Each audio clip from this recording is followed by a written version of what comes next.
Labi ni Eman Atienza dumating na sa Pilipinas mula sa Los Angeles, California.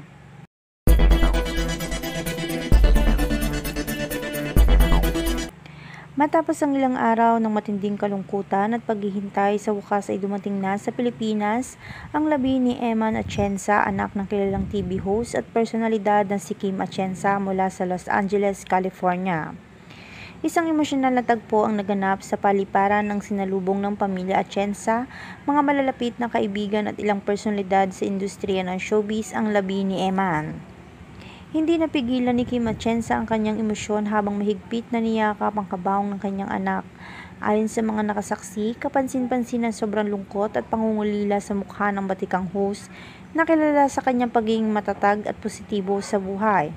Sa pagkakataong ito, halos mabasag ang kanyang boses nang pasalamatan niyang mga taong nagpaabot ng dasal at suporta sa kanilang pamilya. Ayon pa sa ulat, dinala si Eman sa isang funeral home sa Quezon City kung saan pansamantalang ilalagak ang kanyang mga labi para sa burol. Nakatakdang magsimula ang public viewing sa mga susunod na araw upang mabigyan ng pagkakataon ng mga kaibigan, tagahanga ng pamilya at nakikiramay. Matatandaan na pumanaw si Eman sa Los Angeles, California dahil sa isang karamdaman na matagal niyang pinagdaanan. Bagay ding na matagal na itinago ng pamilya upang mapanatili ang kanilang pribadong pagdadalamhati.